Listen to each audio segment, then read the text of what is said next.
Weekday afternoons on GB News, we've got the whole of the UK covered. From 12 to 3, it's GB News Day with me, Mark Longhurst. And me, Gloria Di Piero. You'll get the very latest on everything that's been going on across our great nation. And from 3 till 6, watch out for GB News Live with me, Patrick Christys. I'm not here to mess around. With all the biggest topics and guests, you will always be up to date. GB News Day and GB News Live from 12 p.m. Only on GB News. The People's Channel, Britain's news channel.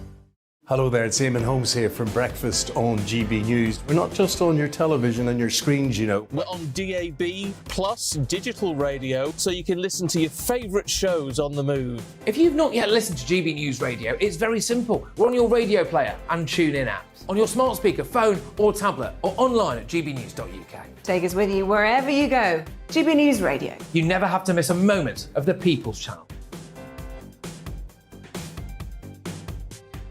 Join my show Farage, 7 p.m. till 8 p.m. Monday through Thursday. And there you will get opinion, analysis, debate, and I'll cover stories that nobody else dares to touch. You've been cancelled. Join the club. Oh my goodness, brilliant. And then for the last 15 minutes, talking pints. Over a drink, we have a civilised conversation with someone. We very often disagree, but we do it in a grown-up way. Come and join me on Farage. Hello, I'm Simon Evans. Join me on GB News for Headliners at 11 p.m, where I'll be joined by two of the country's top comedians as we take a look at tomorrow's newspapers tonight. If it's a big story, we'll be covering it, I guarantee, but we'll also have some fun along the way. That's GB News Headliners at 11 p.m. We won't put you to sleep, unlike some of the other paper review shows out there. So join us, 11 p.m, 7 nights a week.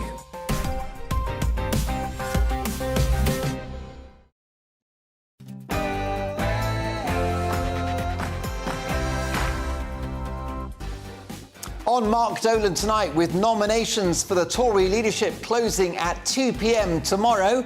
Who's going to win? Rishi Sunak, Penny Mordaunt or Boris Johnson? It's our Race for Number 10 special.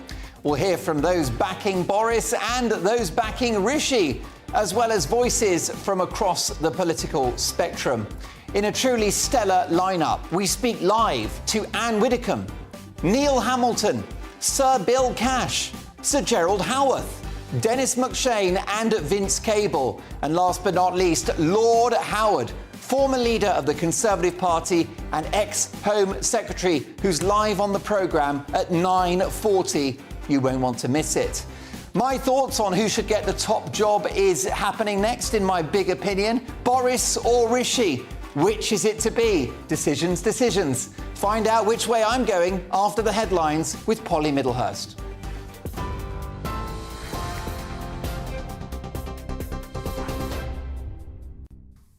Mark, thank you. Good evening to you. Well, sources close to Penny Mordaunt say she has refused Boris Johnson's request to drop out of the Conservative leadership contest and back him. She's also warned that most of her support would switch to Rishi Sunak if she were to drop out. That comes after Mr Sunak formally declared his bid earlier on today to take part in the Tory leadership race, saying he would lead with integrity, professionalism and accountability. He added he wants to fix the economy, unite the party and deliver for the country. Well, the deadline for MPs to nominate who they're backing in the Conservative leadership contest is tomorrow. Meanwhile, Leader of the Commons, Penny Mordaunt, says she's the right candidate for the job. What this country needs is a fresh face, someone that can unite the Conservative Party and get things to work in this country. That is why I'm running to be Prime Minister of this country, because people deserve a leader that understands the life that they lead. Thank you.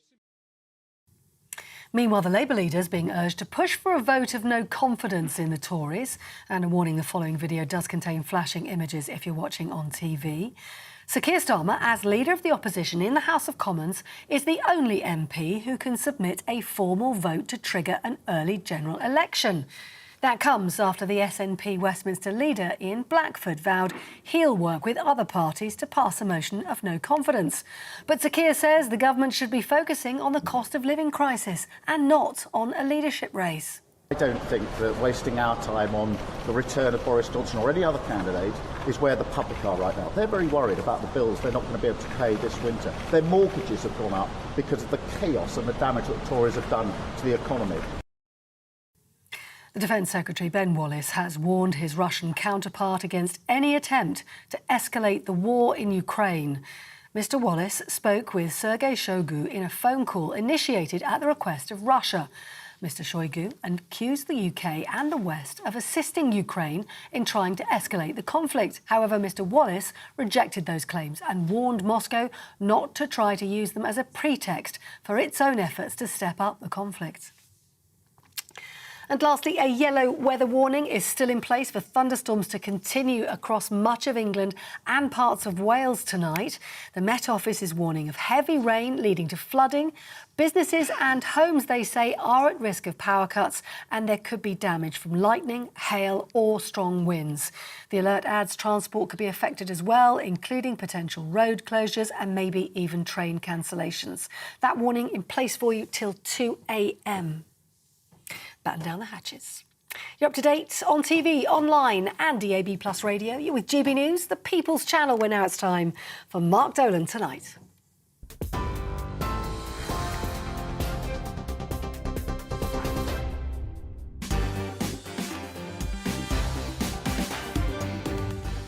Thanks, Polly. Welcome to Mark Dolan Tonight, a Race for Number 10 special.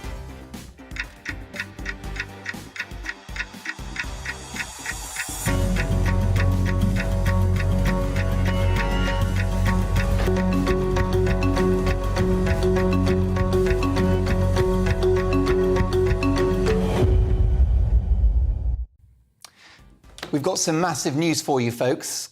Let me tell you that Boris Johnson will not be standing for becoming our next Prime Minister. He has withdrawn from the race. He never officially declared that he would run for number 10, but we are hearing that Boris Johnson has essentially thrown the towel in and he will not be participating in the competition to become Britain's next Prime Minister. We're going to get live reaction from Anne Widdecombe, Sir Bill Cash, Sir Gerald Howarth, Dennis McShane, Vince Cable and Lord Howard, former leader of the Conservative Party and ex-Home Secretary. So there you go, folks. We have a developing story. It's changed the running order of this programme. Boris Johnson will not be running to be our next Prime Minister. We know that Rishi Sunak has passed that important figure of 100 Tory MPs backing him for the top job. Penny Mordaunt, of course, well below 50 in terms of support she has received from Tory MPs, which means that it looks like we have a coronation. It looks like the new Prime Minister of this country is going to be Rishi Sunak, and that looks like it will happen tomorrow. So this is a massive developing story. You're witnessing politics and history playing out live on the national television airwaves. I'll get reaction from my all-star panel, of course. I'd actually written a big opinion monologue in which I said that Rishi Sunak is the right man to lead Britain through this economic crisis. That appears to be the judgment now made by Boris Johnson as well. His people had been saying that he'd hit 100, that all-important century of 100 Tory MPs backing him, but the names never materialised. Rishi Sunak has been the front runner throughout, and it looks like the gift is his. We are in a pretty strong position to be able to say that, barring some kind of freak incident, our next Prime Minister is Rishi Sunak, and it's likely he'll be installed as Prime Minister tomorrow. That would involve a visit to our new king, King Charles. Will Charles say, oh dear, his second Prime Minister in the course of his monarchy? But big news, folks, if you're just joining us. Boris Johnson has thrown the towel in. He's not running to be the Tory party leader and our next Prime Minister. Now, I'll get reaction as to why that has happened, but certainly from the sources I've been listening to this afternoon and this evening, it's because he was not able to secure the support of 100 Tory MPs. He may have had pledges, he may have had IOUs, but nothing tangible. And it seems, therefore, that rather than be humiliated he's bitten the bullet. So let's get reaction now from my panel, who are reacting to all of the big stories of the day. We've got Neil Hamilton, leader of the UK Independence Party and former Conservative MP, journalist and best-selling author Hilary Freeman, and author, adventurer, coach and social commentator Adrian Hayes. Neil Hamilton, let me start with you. This is a massive political story. Boris Johnson will not be our next Prime Minister. It will be Rishi Sunak. Yeah, well, I suppose it was pretty predictable, really. I never thought Boris did have the 100 votes. Otherwise, we'd have known what the names were, as with Rishi Sunak. I think Boris's candidature was always pretty improbable. It was a bit like him standing to become the entertainment officer on the Titanic. Whereas, Rishi Sunak probably fill the role of the Undertaker. Either way, I think the Titanic is heading for the iceberg. So it didn't really matter who was going to win between the pair of them, because Rishi is partly responsible for the mess that the Tories are now in, because he was as enthusiastic for the lockdowns as anybody else. And that's the fundamental backdrop to the economic catastrophe which has engulfed us. And he was also in support of the government's green policies, which are complete economic lunacy and the largest transfer of wealth from the poor to the rich that we've seen in Britain in my lifetime. Neither of them had any interest in controlling our borders. Over 1 million visas for settlement were given out last year, 2/3 of them to people from outside Europe, and so on and so forth. The government's done virtually nothing to stop the tide of wokery, which is engulfing us, and the cancel culture, which is such a blot on Britain in the 21st century. And you could go on and on and on. This has been such an unconservative government for the 12 years that it's been in office, and I don't think that's going to change now. So I know that sounds as though it's doom and gloom. I might be Professor Whitty in my prognostications, but I can't really see that the Tories can turn this ship around without a fundamental shift in policy, which you're not going to get from Rishi Sunak. You wouldn't have got it from Boris either. Well, a significant moment in the political history of this country, Hilary Freeman. Boris is out of the race, and Rishi Sunak, most likely our next Prime Minister, probably installed tomorrow. Yes, I mean, I think, it's good that for once Boris has sort of got a slap in the face and he can't just do what Boris wants. He's lost an election. Yes, exactly. And he's not as popular as he likes to think he is, either with the public or with his fellow MPs. But, quite frankly, I know this is going to sound awful, but I kind of don't care anymore who the Prime Minister is. It doesn't really matter. It's sort of got to the point now where whoever is the Prime Minister, whoever is in charge of this government is not going to actually do what needs to be done. And I'm actually with, you'll not be that surprised to hear, I'm with Keir Starmer, and I think there should be a vote of no confidence, and we need a general election, and we just need to clear the lot of them out and start again. I understand from my producer, Greg, that Bill Cash is in the building. He was backing Boris Johnson. So let's get him into the studio right now before the break for an immediate reaction from Bill Cash, who was backing Boris all the way. But also, we're joined by our brilliant panellist. Of course, we've got Neil Hamilton and we've got the wonderful fabulous Hilary Freeman. But also delighted to welcome adventurer and SAS hero Adrian Hayes. This was a war that Boris Johnson did not win, Adrian. Yeah, and I suppose it's no surprise, Mark. I mean, it's been quite a week, to be honest. I think I've had more memes on my WhatsApp groups in the 1 week than I had in the last 10 years. So they're flocking in. But look, Boris Johnson's PM, and I've got this view, I said in the last time I was on the show that I've got a 10% positive attitude to everybody. And, Boris had his strengths, the charisma, the communication skills, the eccentricity. He was a leader from that element of positivity and enthusiasm. But that only goes so far. And, I was thinking myself when I was looking at the candidates who are all standing to become leader, what do we want from a leader of our country? And, everyone listening, every pundit will always have their sort of their attributes, but there's 5 I can think of, which is competence, conviction, courage, honesty, and clear judgment. And when you look at the political class today, compared to Neil's time back in the old day, I just don't see that calibre in those 5 qualities. I'm sure nobody would disagree with that, and people will have their own additions. But you look at, when was there last a politician of conviction? Probably Blair and Thatcher. Competence, the general consensus was Boris Johnson's cabinet was the least competent cabinet in living memory, and we're choosing a successor from that panel, from that cohort. But honesty, I say no more. But to me, it's that clear judgment, and that's the key thing. This is why we elect our leaders. I want them to make the right calls. There's no single answer to any problem we have in politics or any problem we have in life. It's all a matter of trade-offs, and I want them to make the right calls. Sadly, I don't think Boris Johnson did make the right calls. His enthusiastic supporters will say he got the big calls right. But to me, it's all those small calls that he got wrong. The lockdowns, the vaccine mandates, the sacking care home staff, the public spending spurge like there was confetti, the online safety bill, and so on, so on, so on.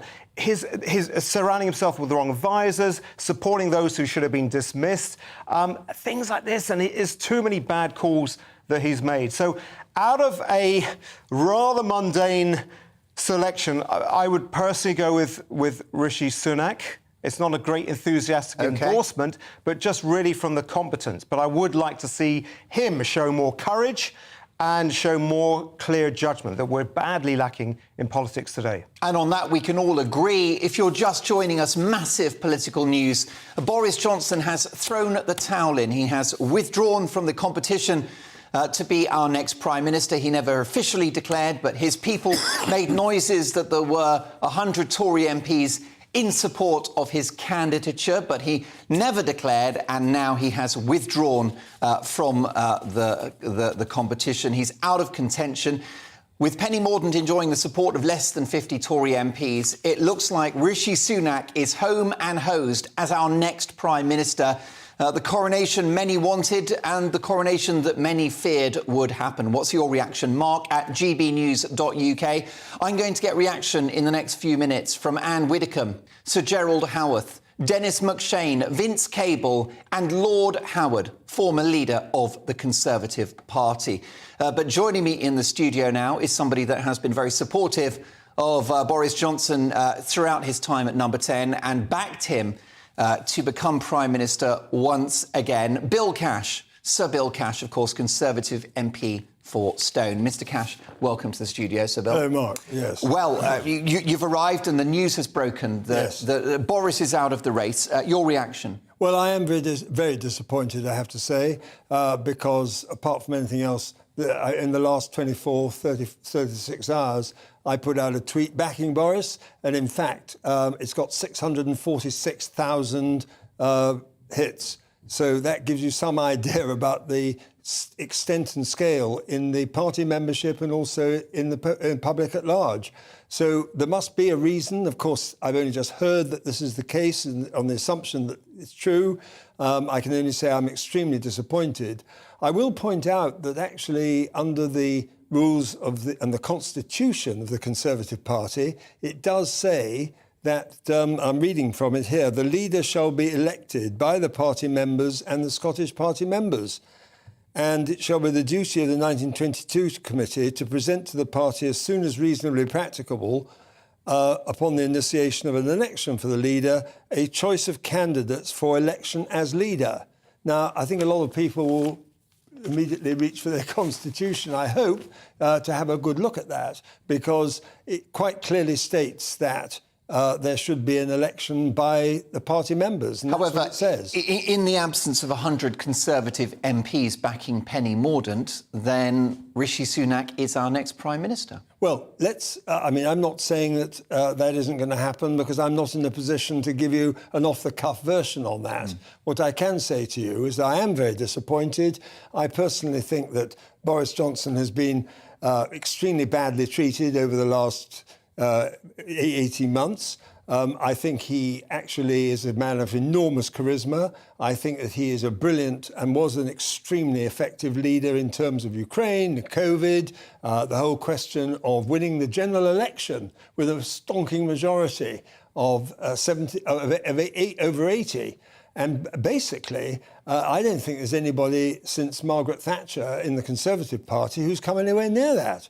Is his political career gone forever now? Was that his moment? Well, I can't answer that question either, unfortunately, because... Would you say never in terms of a return? I do say that never say never, because we don't know. There's been so much really very regrettable disloyalty in certain parts of the Conservative Party which have led to not only his demise, but also, and I'd like to pay tribute also to his successor, because Liz Truss, who in fact I saw today... Were you at Chequers? She's bearing up extremely well in the circumstances. I hear there were drinks and canapes at Chequers. I've no idea about any details other than to say that I can tell you that my personal view is that both of them have been treated very shabbily by a lot of people. And should Penny Mordaunt concede this race to Rishi Sunak now, given the fact that he achieved the support of so many Conservative MPs already, with more to come, no doubt? Well, we saw what happened in the last party membership election, and Rishi Sunak actually was well ahead with 134 from within the Conservative Parliamentary Party. Of course, Liz Truss won by a large majority, 57% in this case, of the votes that she got. And that proves the point, which is that a lot of people have more faith in their own vote than they do in the decisions taken by members of the Conservative Party in Parliament. This actually may well turn out to be something which will be very seriously discussed on this occasion. But I can't say that I don't know there's going to be a choice of candidates at this point in time. It's just an assumption that seems to be feeding in at the moment that it will just be one person. Well, I suppose the Boris votes will go to Mordaunt. Does that take her to 100? Well, that's another question which I'm afraid I can't answer. But you know the party intimately well? I do. At least I've been in there 38 years, so I've been there a long time. And I've seen the assassination of Margaret Thatcher, and I've seen a lot of ups and downs for various people. I've seen a magnificent victory by Boris Johnson, who will go down as a really great Prime Minister in terms of his what he did on Ukraine, his stonking victory in the Brexit general election. And I don't think he's going to be a footnote in history at all.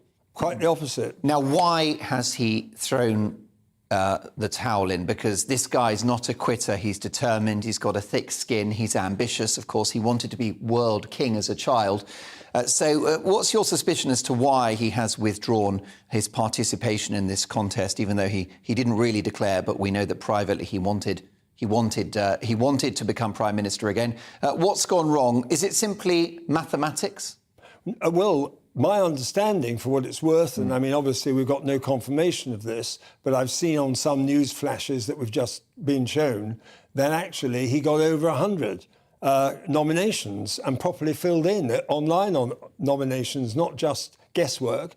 Of course, I'm not in a position to verify that, but what I can say to you is that on that basis, there must have been other factors that he wanted to bring into account. And the other thing I will say that I repeat, I'm very disappointed, is the fact that the Privileges Committee issue kept on being raised.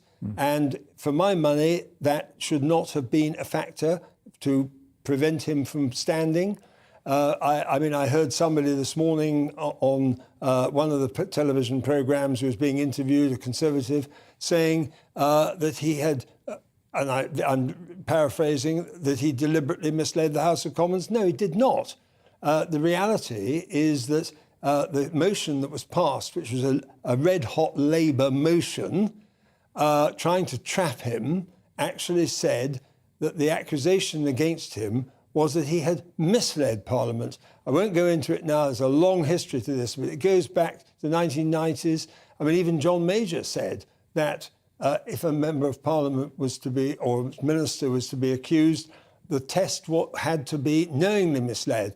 That was endorsed by the Treasury and Civil Service Committee in the 1990s and the Public Service Committee, and then by a resolution of the House of Commons itself, with agreement quite clearly on a completely cross-party basis when Tony Blair was Prime Minister, when John Major was Prime Minister and Tony Blair was Leader of the Opposition. So for practical purposes, that is the rule. And I remain gravely concerned, as I said in an early day motion that I put down, that the word misled is the basis upon which people are being accused. However, anybody could do this inadvertently. And I defer to your, your legal. This is something that would be looked into. I defer to your legal expertise. You are, after all, because he's still a QC. subject to this. Still subject to this. I'm not actually, but I've been Shadow Attorney General. Well, that's exactly right. So if it hadn't gone his way, he might have been suspended from the House of Commons, which could have sparked a constitutional crisis. I would be astonished if it knowingly mislead, which is the right test and still in force as of today. In 1997, in the 1997 resolution is applied, knowingly misleads, and we can't spend too much time on this now for obvious reasons, but actually it makes a massive difference, and it completely undermines the functioning of the House and our democracy to apply the term misled on its own and not to include the word knowingly in front of it. Now, you know Boris well, and you've been very supportive of him throughout his premiership. You've rightly pointed some I have a huge admiration for him. Yeah, he has achieved a lot, and I've always said that on this programme. I've given him, a lot of accolades, particularly ending the Brexit deadlock and keeping Jeremy Corbyn out of number 10. Absolutely. However, just on a personal note, might this decision to throw the towel in, if he had the numbers, is it possible that he made a personal decision that he didn't want to put his family through the stress and strain of becoming Prime Minister again? Is the appetite not there? What do you think's been going on inside his head? Well, my guess is that the appetite is still there in terms of his commitment to the country and the national interest and the sovereignty, which he and I negotiated and became Section 38 of the Withdrawal Agreement Act in 2020. And that says the sovereignty of the United Kingdom stands notwithstanding the withdrawal agreements and the protocol. I mean, that is a massive achievement by him. It's not impossible, Sir Bill, that Boris Johnson's people were lying when they said he had 100 MPs backing him. No, I don't think. Because that's the most obvious conclusion, is that threshold wasn't reached because Boris Johnson's ambitious. If he'd hit 100, he'd be running against Rishi Sunak.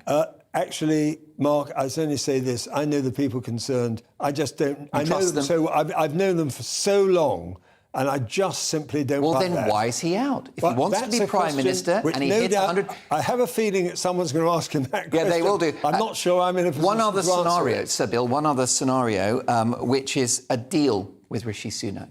Could that be possible? But a deal to do what? Because to support Rishi Sunak as the new Prime Minister, perhaps even go back into the cabinet, Foreign Secretary. I am not going to speculate. Is it possible? That. I'm not going to speculate. The word "is it possible?" It sounds something like out of T.S. Eliot time. Not a matter of speculation. Before we get to the break, it's most likely that Rishi Sunak will be our next Prime Minister. Will he be a good one? Will he have your support? Will he unite the party? Look, we need to unite the party. Can you unite around the backstabber, Sunak? Look, can I simply say this? Although I'm deeply disappointed, I haven't got answers to all the questions from other people, which I need to get. But on the other hand, I will say this, that we have to unite around whoever becomes the leader of the party. But I do think the party membership deserve to be involved because of what the Constitution says. In fact, I don't think they deserve to be. They have a right to be. OK, Sir Bill Cash, are you able to stay with us? I can stay for a bit longer, certainly. There you go. We have got this developing story, Sir Bill Cash there, supporting Boris Johnson in his bid for the leadership of the Conservative Party. Boris 2.0 is no more. If you're just joining us, Boris has thrown the towel in. He's withdrawn from the competition. He never fully declared, so it's hard to say that he's withdrawn, but his people were active. They've been bashing the phones. Boris Johnson flew back from the Caribbean. He clearly wanted to go back to Downing Street on Friday. After all, he chose the wallpaper, but it's not to be. What's your reaction, Mark, at gbnews.uk? In the next few minutes, live on the programme, we'll get reaction from Anne Widdecombe. More from Sir Bill Cash. We've also got Sir Gerald Howarth, Dennis McShane, Vince Cable, and before 10 o'clock, live on this programme, Lord Howard, former leader of the Conservative Party and ex-Home Secretary. Don't go anywhere. It's a race for number 10 special, and Boris Johnson's out of it. See you in 2.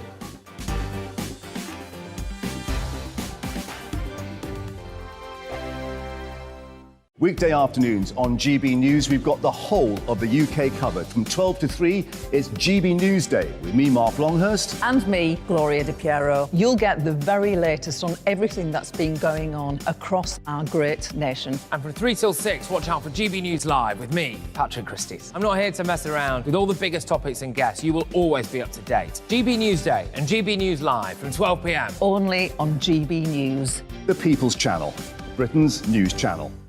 Hello there, it's Eamon Holmes here from Breakfast on GB News. We're not just on your television and your screens, you know. We're on DAB plus digital radio, so you can listen to your favourite shows on the move. If you've not yet listened to GB News Radio, it's very simple. We're on your radio player and tune-in apps, on your smart speaker, phone or tablet, or online at gbnews.uk. Take us with you wherever you go. GB News Radio. You never have to miss a moment of the People's Channel.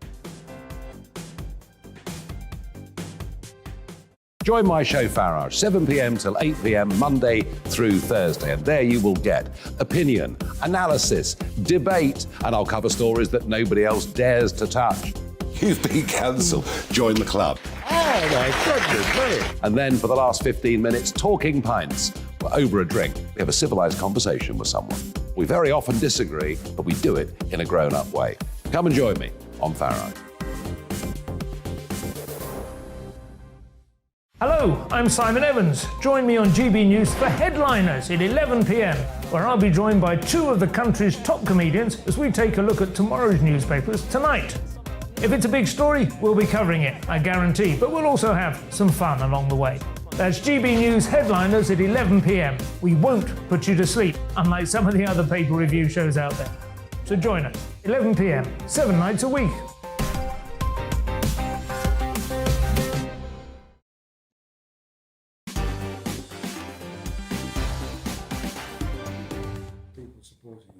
If you're just joining us, political history is playing out on the national television and radio airwaves. Boris Johnson has thrown the towel in. He's out of the race for number 10. We don't know why. We'd heard that figure of 100 Tory MPs were backing Boris. It appeared to be verified, but the names were never forthcoming. So he's out. We're going to get analysis as to why. We're going to speak to Anne Widdecombe. We've got Sir Bill Cash live in the studio. We've also got Sir Gerald Howarth, former Conservative Party MP. And before 10 o'clock, Lord Michael Howard, live on the programme with his reaction to the news that the race has gone down to 2 now, Penny Mordaunt and Rishi Sunak. Does Penny concede? Does she hit 100? Do Boris's votes go to Penny? Do they go to Rishi? We'll get full analysis across the political spectrum. But I want to know what you think. Mark at gbnews.uk. Linda says, Mark, as a member of the Conservative Party, I'm gutted Boris has decided not to run, though I don't blame him with this parliamentary party. I will not tell you what I think about Rishi Sunak or Penny Mordaunt, but rest assured I will not be supporting either or voting Conservative again. I'll be joining those who think there now needs to be a general election as they have no mandate. My membership will only stay as long as Boris remains. Keep those emails coming. How about this? Wayne says, Mark, my WhatsApp groups have just gone mental. Basically, if Boris is pulled out of the leadership race and Sunak gets in, most of the groups will not vote Sunak back in a general election. Farage and others need to combine and get the message out ASAP. Many of you there not having Rishi Sunak as Prime Minister. Now, how quickly can this happen? Will Penny Mordaunt concede the race to Rishi Sunak? Do we get a coronation tomorrow? Or do Boris's votes, or some of them, go to Penny Mordaunt? Does she hit 100? And then we wait until Friday. And by the way, which way will the membership go in relation to Mordaunt versus Sunak? I'm going to get the view of a range of political voices on that, but my gut instinct is that tonight we're witnessing what is essentially the coronation of Rishi Sunak. That's my prediction, that certainly by Friday, Rishi Sunak will be in number 10. But many of you don't like the prospect of that. Keep those opinions coming, Mark at gbnews.uk.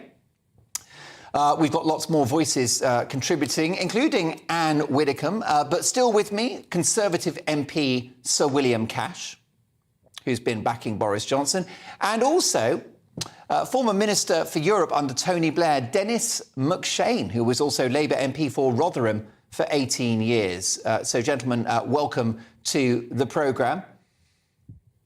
Sir Bill, you're still absorbing this news. You arrived here in our Paddington studios this evening, I think at around 8:45, and you were about to tell me what a fantastic idea it would be to bring back Boris Johnson. It's not to be. Can you just tell me about your emotions at this moment? Well, as I've said, I'm extremely disappointed because I think that Boris Johnson is a remarkable leader. He was a Prime Minister who produced, as I've said a couple of times, a huge majority in 2019, and also he brought through the whole of the sovereignty of the United Kingdom Parliament in the Withdrawal Agreement Act 2020. It actually says quite categorically, and it's not just a restatement of the theology of sovereignty, it was actually notwithstanding the withdrawal agreement, notwithstanding the Northern Ireland Protocol. This is absolutely categoric stuff. So for practical purposes, on top of which, despite the fact he nearly died, in my view, he behaved extremely sensibly and well over the whole of the business of AstraZeneca and then the COVID business and the aftermath of that. And then in the relation to the Ukraine, if you ask Mr. Zelensky what he thinks about this at the moment, I think he will be absolutely disappointed in the same way as many others. Boris Johnson is a hero in Ukraine. We now have a statement from Boris Johnson, and it reads as follows. In the last few days, writes Boris Johnson, I've been overwhelmed by the number of people who suggested that I should once again contest the Tory party leadership, both among the public and among friends and colleagues in Parliament. I've been attracted because I led our party into a massive election victory less than 3 years ago, and I believe I'm therefore uniquely placed to avert a general election now. A general election now, he goes on, Boris Johnson says, would be a further disastrous distraction just when the government must focus on the economic pressures faced by families across the country. I believe I'm well placed to deliver a Conservative victory in 2024, and tonight I can confirm that I have cleared the very high number of 102 nominations, including a proposer and a seconder, and I could put my nomination in tomorrow. There's a very good chance that I would be successful in the election with the Conservative Party members and that I could indeed be back in Downing Street on Friday. But in the course of the last days, I have sadly come to the conclusion that this would simply not be the right thing to do. You can't govern effectively unless you have a united party in Parliament. And although I have reached out to both Rishi Sunak and Penny Mordaunt because I hoped that we could come together in the national interest, we have sadly not been able to work out a way of doing this. Therefore, I'm afraid the best thing to do is that I do not allow my nomination to go forward and commit my support to whoever succeeds. Boris Johnson finishes with this. I believe I have much to offer, but I'm afraid that this is simply not the right time. OK, Anne Widdecombe joins us now, live down the line. Anne Widdecombe, your reaction to that statement from Boris Johnson, who claims that he enjoyed the support of 102 Tory MPs, therefore he could have seen his candidature gone to the membership. He was in the race, but he's thrown the towel in because he could not lead a united party. What are your thoughts about that? Well, I fully understand why he's come to that decision. I have no doubt that he has been besieged by people saying, we're just not going to support you. We don't think this is right. So despite the fact that he's got enough support to stand, he obviously feels that the aftermath, if he did win, simply would be a repeat of what went on before, with the parliamentary party refusing to cooperate. And frankly, that is going to face whoever wins, because whoever wins has already upset somebody. And, you know, the idea that having voted for a really bold programme, which was then completely bungled, we're then going back to Rishi Sunak's just, you know, more of the same, is going to upset a lot of people. So really, this is a problem for the parliamentary party. They've got to learn some discipline. They've got to learn to get behind whoever it is who now becomes Prime Minister. If they don't do that, they're just handing the next election, not just the election, but they're handing a rout on a plate to Keir Starmer. Anne Widdecombe, I'm getting a lot of emails of this ilk from Karen, for example, who has emailed the programme saying, simple answer to the coronation of Rishi Sunak, I won't be voting Conservative again. Well, I don't think she'll be alone, but the fact is that when the time comes and we have a choice between a socialist government and a Conservative one led by Rishi Sunak, she'll probably take a very deep breath, hold her nose and decide to vote Conservative. But I don't blame her for feeling as she feels at the moment. We had a massive election victory. We should be doing so well. And the Conservative Parliamentary Party has made a complete mess of it. Look, we're going to come back to my panel, including Dennis McShane, in just a moment. But let's now head over to Darren McCaffrey, our political editor. And Darren, Boris claims he had the support of over 100 MPs, but he doesn't run anyway. Is this because he simply would be leading a party horribly divided? Yeah, I think, first of all, we do have to question whether he does have 102 MPs. Of course, publicly, he's got, barely less than half of that, essentially, to a large degree, who said they're willing to back him, Mark. So I think we do need to potentially question that 102 figure that he suggests. But let's say he is right. It is also still clear that Rishi Sunak would almost certainly have beaten him in the parliamentary party, probably by 2-1. So a sense that he would have lost out to Rishi in terms of parliamentary support. Now, clearly, if there had been a contest, it would have gone to party members. Again, though, and I think this is maybe the reason he's also decided to pull out, would he have won amongst the membership? Now, most people seem to think he would have done, but he might have just won among the membership. And so what you effectively have is the Conservative membership divided, and also the parliamentary party not in support of him largely. And at the end of the day, Britain is a parliamentary democracy. If the Prime Minister needs the backing, particularly of his own MPs, if he wants to get anything done, and it would have been a very, very tricky situation for Boris Johnson. Essentially what I'm trying to say, Mark, is he sat down this evening and worked out that it was far from guaranteed that he would win this contest. He could not afford to lose it, and that is why he's decided to pull out. I think there are two other interesting things to note tonight. First of all, rather extraordinarily, even though I reckon we're almost certainly going to see Rishi Sunak as Prime Minister this time tomorrow, Boris Johnson does say that he thinks that somehow he will be the right person to lead the Conservative Party into the next election. He says, I believe I am well placed to deliver a Conservative victory in 2024, which sounds quite extraordinary. So he is not giving up, it seems, any ambitions of leading the Conservative Party at some point in the future.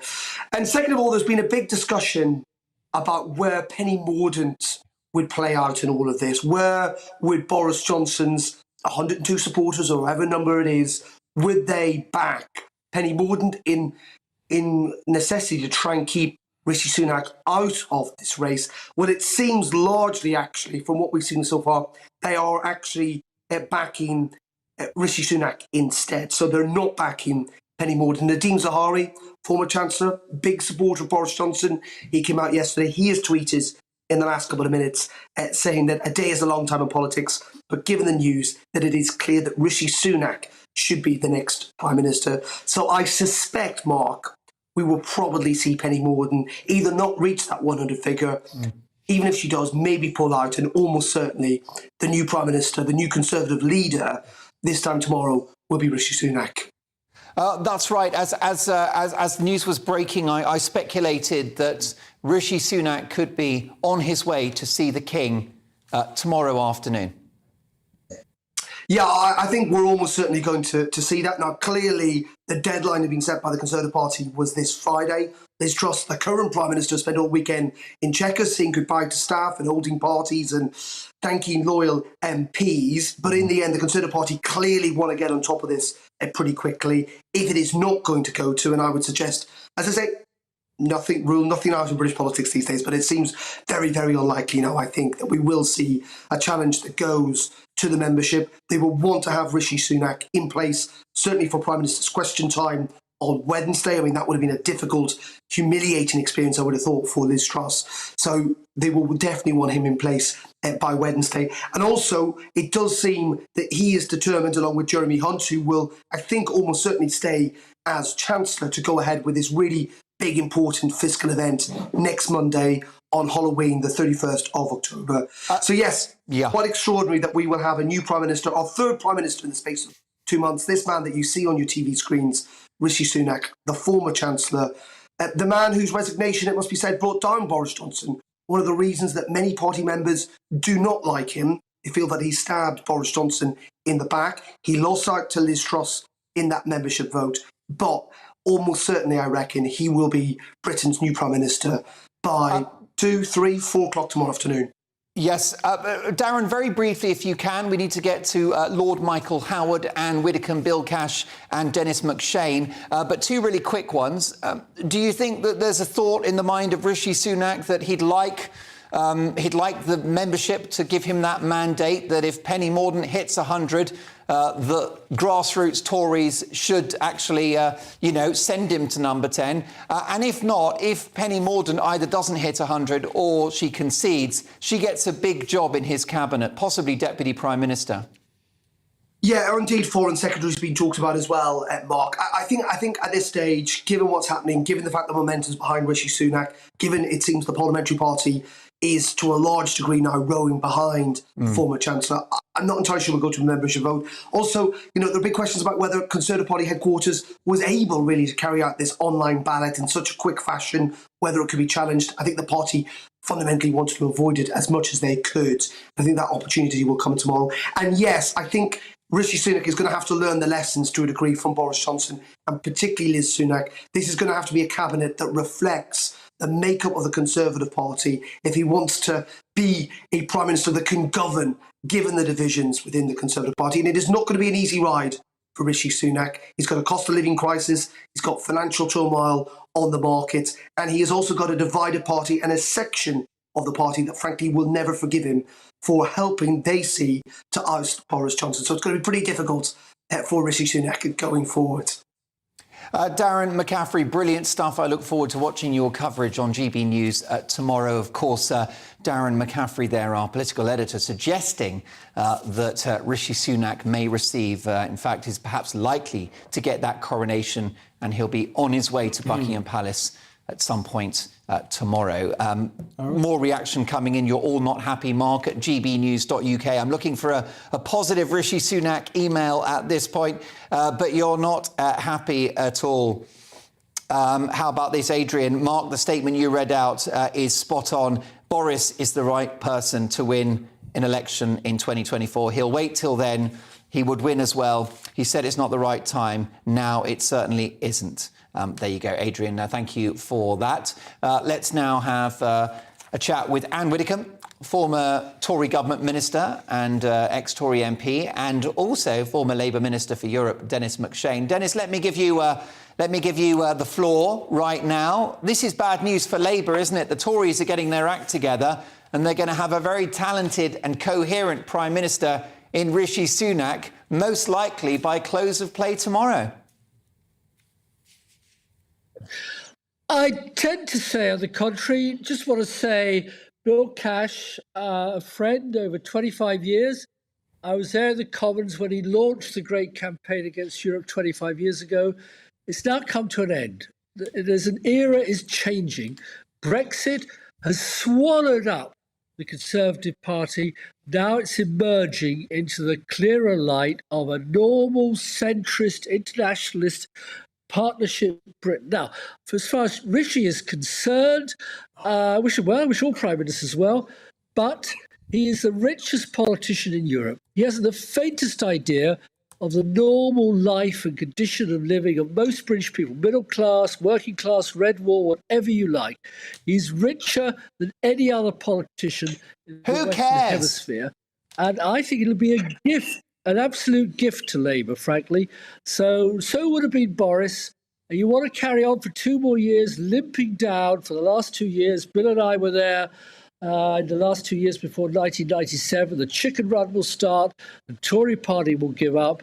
And we'll get time for a change. I'm not saying the Labour government's great, not saying Starmer is brilliant, but it's over and out now. And the reason is too many people in the Conservative Party simply didn't tell the truth. Rishi, on the whole, hasn't told lies, but he's on the whole, hasn't always told the truth, but he's avoided telling lies. That's a big difference. Well, let's bring Bill Cash back into this conversation now. Sitting Tory MP and, of course, a prominent Boris Johnson supporter. Sir Bill, where does the party go from here? And what's your reaction to a lot of the emails I'm getting from loyal viewers, many of them Conservative Party members or voters, who will not vote for Rishi Sunak at the next election? Well, I have already made quite clear my disappointment. I just want to reply to Dennis and also to those people who might go down his undemocratic route. The bottom line is this, very simply. The reason why we have left the European Union is because the European Union itself is imploding, as you only have to see from what's going on in places like Italy and Poland and Hungary and right the way through Germany in a very deep financial mess and so on and so forth. The second thing, which from the British point of view, the United Kingdom point of view, is this. Who would want to be governed by a council of ministers which had worked by majority vote behind closed doors without even a transcript like the Hansard in the British Parliament? It is not only completely undemocratic, it is completely autocratic. It is the wrong kind of model for government and for the kind of operations that the United Kingdom have operated under for centuries. That is the truth of the matter, and I do not believe that the British people will ever want to go back into that kind of completely undemocratic framework. And I'd like Dennis to answer me why he thinks the Council of Ministers is a good idea as it operates, and he knows that I'm telling the truth.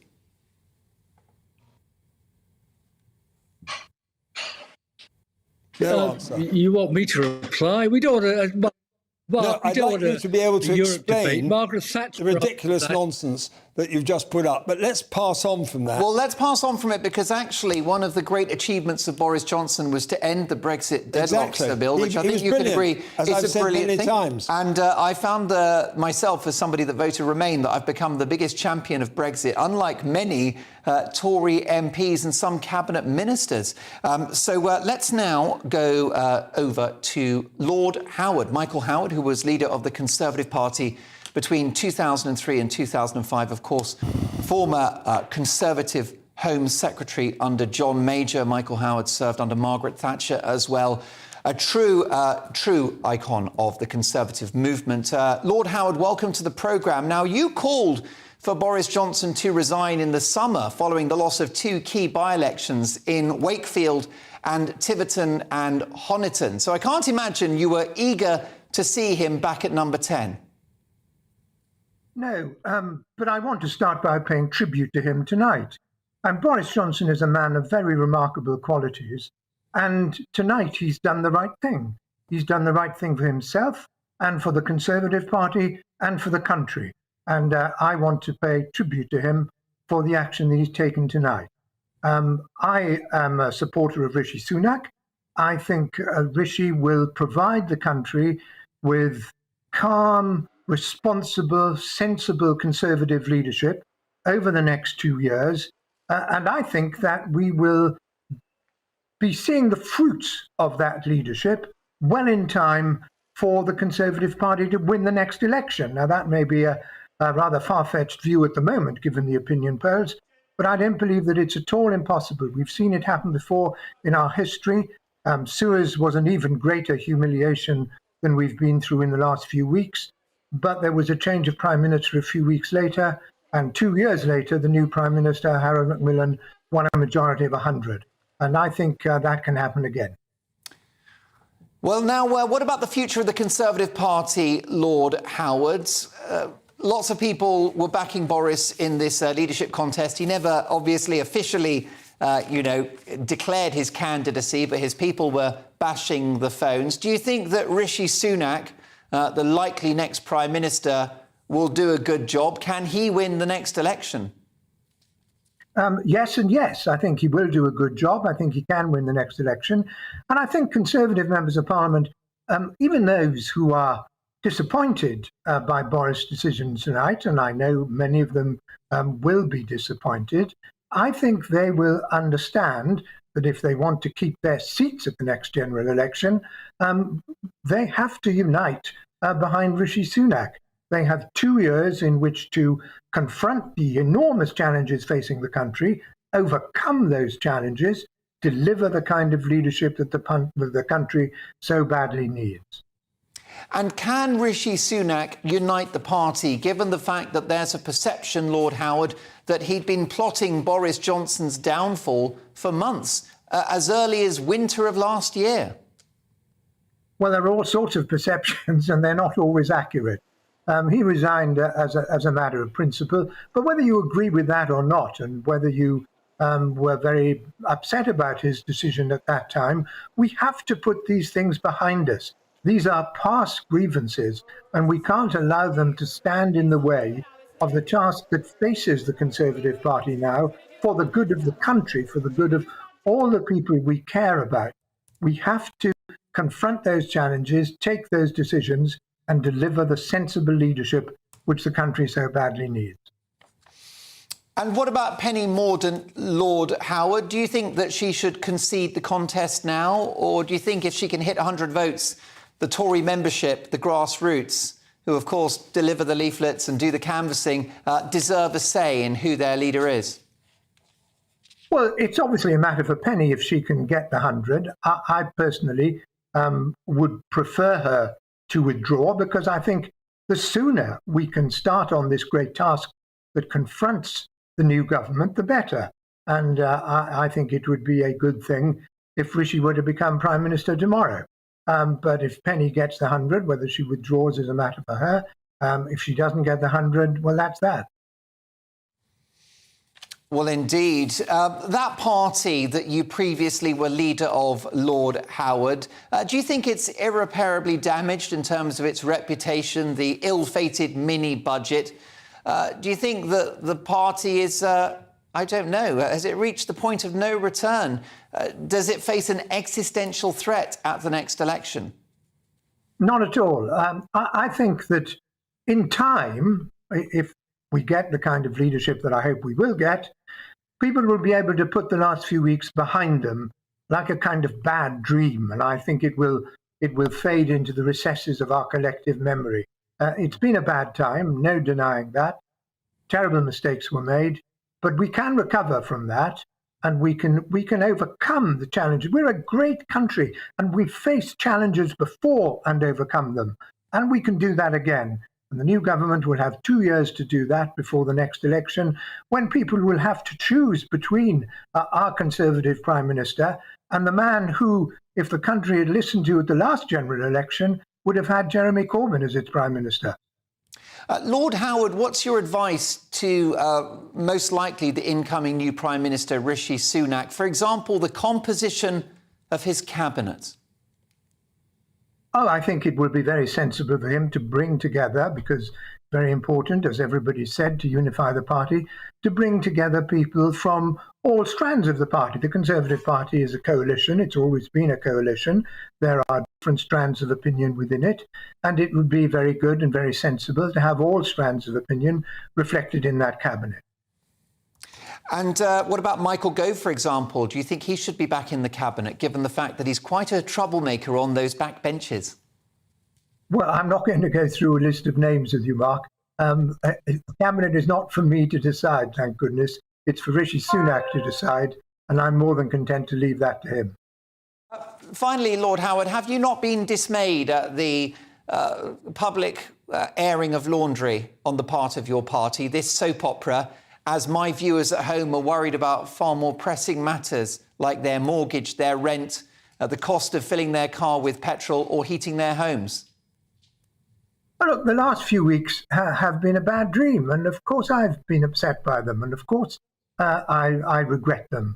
But I hope we can now put that unhappy period behind us and concentrate on making life better for the people of our country. It's not going to be easy. There are tremendous worldwide challenges that we have to face, but it can be done. And I think Rishi Sunak is the man to do it. Lord Michael Howard, thank you so much for joining us. If you're just joining us, Boris Johnson has withdrawn from the race for number 10. He was never in the race in the first place, but his people were bashing the phones. He's out. He claims he got 102 MPs to support him, but he worried that he'd be leading a divided party. So in the national interest, he will not be our next Prime Minister. It could be Rishi going to the palace as early as tomorrow afternoon. What's your reaction? Mark at gbnews.uk. We have torn up the running order for tonight's show. We're going to hear from voices across the political spectrum and some of the biggest names in the Tory party. I'll see you in 2 minutes.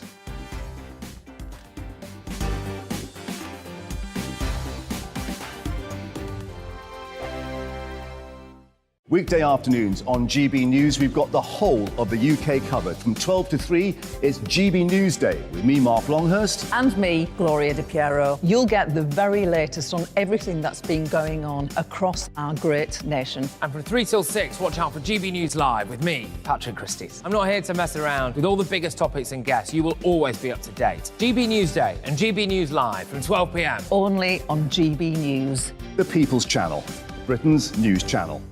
Hello there, it's Eamon Holmes here from Breakfast on GB News. We're not just on your television and your screens, you know. We're on DAB plus digital radio, so you can listen to your favourite shows on the move. If you've not yet listened to GB News Radio, it's very simple. We're on your radio player and tune-in apps, on your smart speaker, phone or tablet, or online at gbnews.uk. Take us with you wherever you go. GB News Radio. You never have to miss a moment of the People's Channel.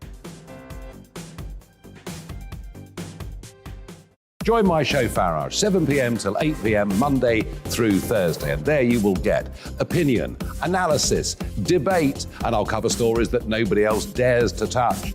You've been cancelled. Join the club. Oh, my goodness, brilliant. And then for the last 15 minutes, talking pints. We're over a drink. We have a civilised conversation with someone.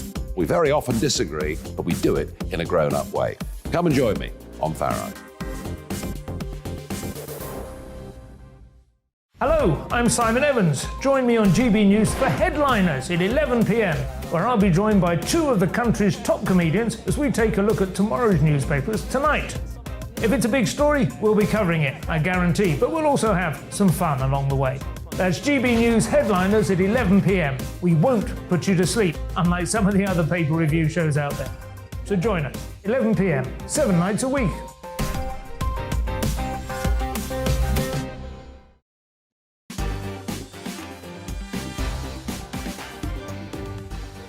You're watching Mark Dolan tonight and a race for number 10 special. Well, the race has shrunk in terms of its participants because Boris Johnson, in the last few minutes, has withdrawn from the contest. Now, it's worth stressing that he didn't declare his candidature, but his people, his loyal lieutenants, were bashing the phones, and it was pretty clear, at least from his point of view.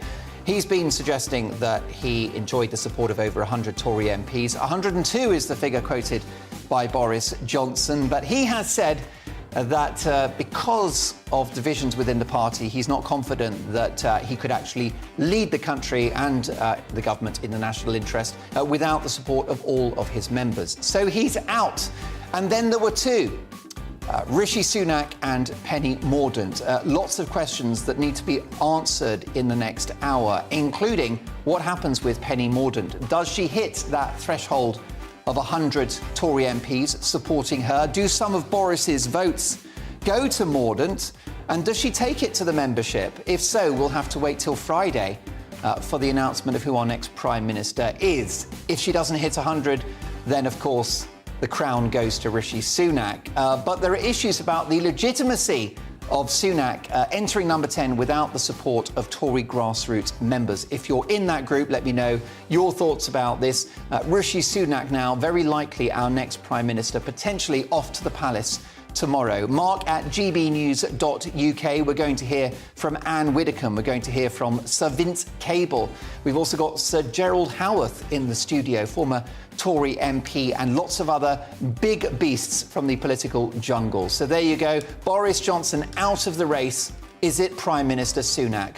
We'll discuss that after the headlines with Polly Middlehurst.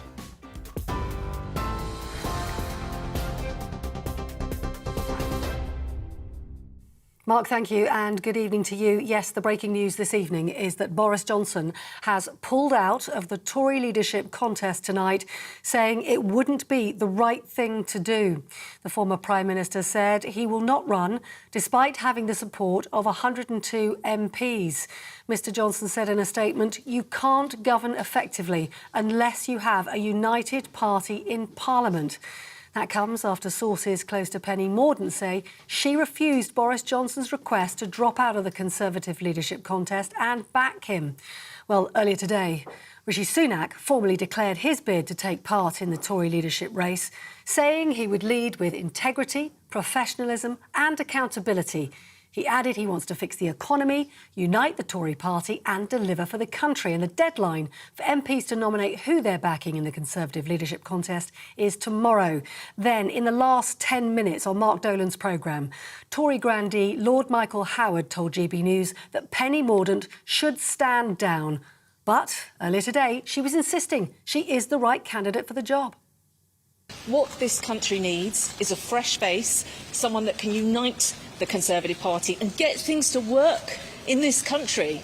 That is why I'm running to be Prime Minister of this country, because people deserve a leader that understands the life that they lead. Thank you.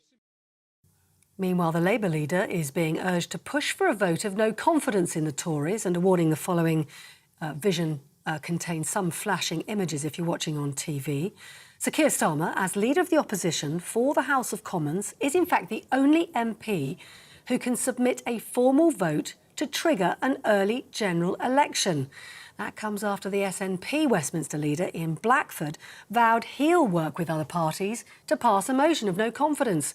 Sir Keir says the government should be focusing on the cost of living crisis and not on a leadership race. I don't think that wasting our time on the return of Boris Johnson or any other candidate is where the public are right now. They're very worried about the bills they're not going to be able to pay this winter. Their mortgages have gone up because of the chaos and the damage that the Tories have done to the economy.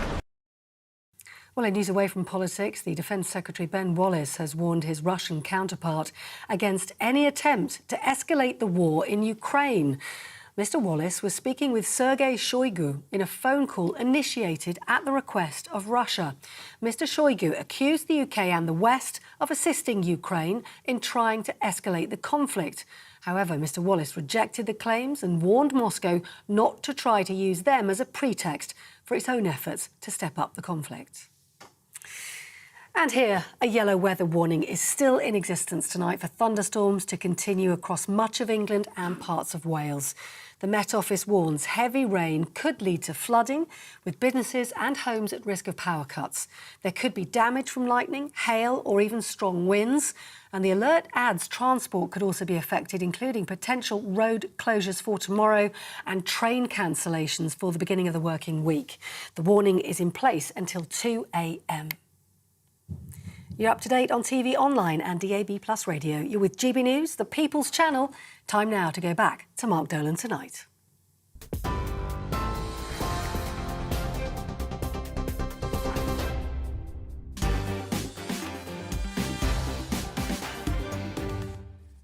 Well, if you're just joining us, let me tell you that, as Polly Middlehurst just mentioned in her headlines, Boris Johnson has withdrawn from the race for number 10. He never officially entered the race, but it's very clear that his people were hard at work trying to get him onto that final list of potentially 2 candidates to face Rishi Sunak and to seek the votes of the Tory membership this week online. It wasn't to be. He's not going to be our next Prime Minister. It wasn't his moment. We've got a statement and it reads as follows. Boris Johnson has just sent this out.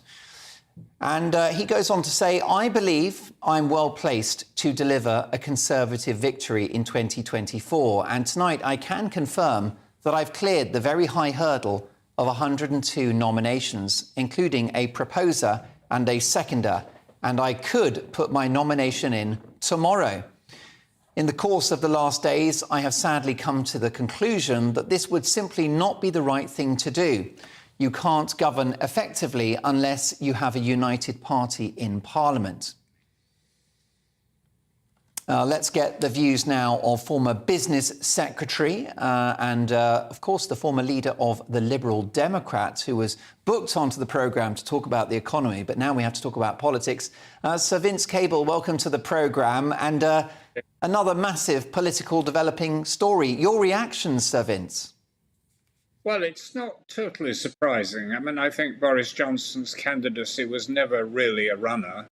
They still have this inquiry hanging in the House of Commons. And I suspect that the talks between Sunak and Johnson over the last day or so have been striking a deal whereby he stands down and the Tory party use their whip to not pursue this inquiry. I mean, that would be a good outcome for Johnson. But he was never a plausible candidate, I think. I mean, so much antipathy to him in the country and in his own party. And I think it's good for the country. We're not going to have the massive uncertainty. We're not going to have the problem of a prime minister who believes in cakeism, you know, having your cake and eat it, having to preside over a very difficult set of fiscal choices. So I think from a national point of view, it's a better outcome than we had a few minutes ago. What are the implications for the economy, do you think, if Rishi Sunak, as is highly likely, becomes our next prime minister? Well, it seems very likely he will stick with Jeremy Hunt and they'll pursue an orthodox economic policy. It will be very, very painful. We don't just have the pressure on spending, but I think there will probably be substantial tax increases. You know, whoever's going to be in power, whether it's whichever Tory it is or indeed a new Labour government, is going to be faced with a horrendous problem of maintaining a stable budget and debt management. And they're going to involve some very painful austerity in public spending and, above all, tax increases. And I think within a week or so, Mr. Sunak's popularity, such a detail, is going to evaporate rather quickly. Yes, of course, you were Business Secretary during that coalition government. You inherited, as Lib Dems, along with the Tories, an economic crisis, the credit crunch, the global economic downturn. Do you think the challenges that face us now dwarf that particular event in the early 2010s? Well, they're different. In some ways, the financial crisis was more serious. I mean, the deficit we were running on the budget was rather bigger. And of course, we just had the collapse of the banking system, the drying up of credit. But I think what was different was that at that time, you know, we did have competent and stable governments. I mean, both the Darling-Gordon Brown duo handled the crisis well, in my view. And the coalition did what it had to do over a period of years. It was painful for my party, as we know, but I think from a national interest point of view, we had 5 years of stable government taking tough decisions in the national interest, and it helped to stabilise the economy. Indeed. What is your overview about the viability of the British economy, Sir Vince? Because clearly now what we're looking at, as you've mentioned, is orthodox economics. Taxes are going to go up, austerity 2.0. Can Britain bounce back? There are some positives, aren't there? It looks like inflation may have peaked or is close to its peak. Global energy prices are coming down, and we have low unemployment. So it's not all lost for the British economy, is it? Well, it's not all lost, and this country has some very great strengths. I mean, you know, some of our institutions are very robust. You know, our universities, our independent monetary authority. Our legal system. I mean, we're not a corrupt country. I mean, all those are advantageous. But I think in terms of the economy, you're right that the position may not be as bad as it's appeared, certainly in terms of short-term growth, but in the long run, what we've got to focus on are issues like, building up the skill base. It's a long-standing problem. Getting business investing again, productivity, which is historically been very low in those countries, and these are long-term challenges. We were trying to tackle them through things like the industrial strategy, but it requires governments over a 10-year period to attend to these problems. And the very short-term crisis management that we got at the moment is not conducive to solving those problems.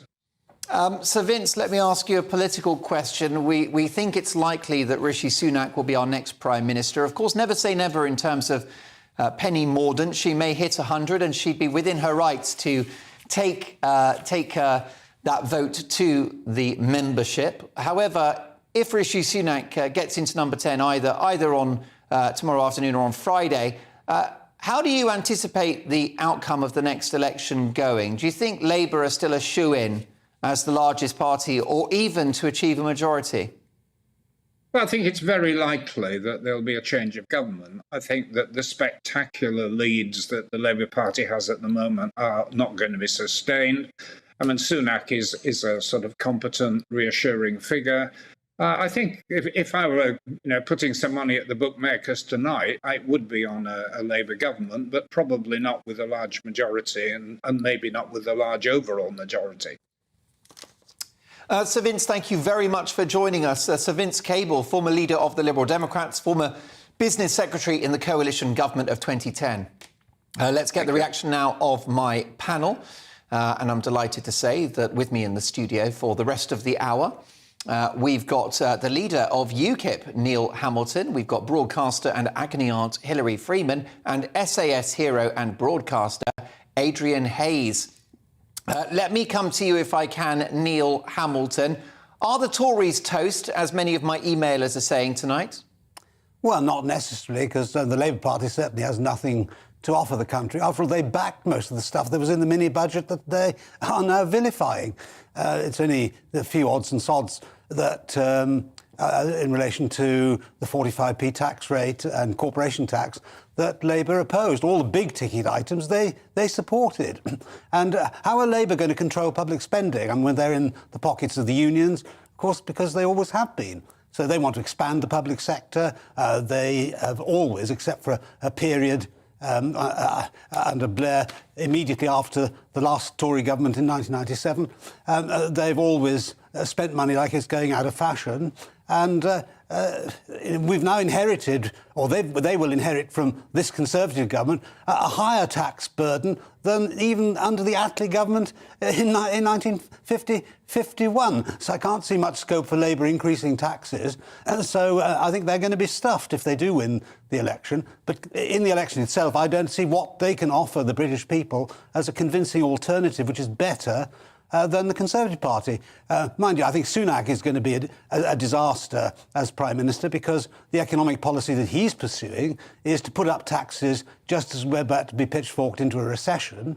And what we need, after all, is to increase productivity, increase investment and the productivity of investment, and that isn't going to be done by increasing corporation tax from 19 to 25%. Well, Neil, let me read you a couple of emails which could cheer your heart as the leader of UKIP. Yeah. Because Tracy has said the Conservative Party is toast. Their only election-winning hope has decided to let them continue to self-destruction.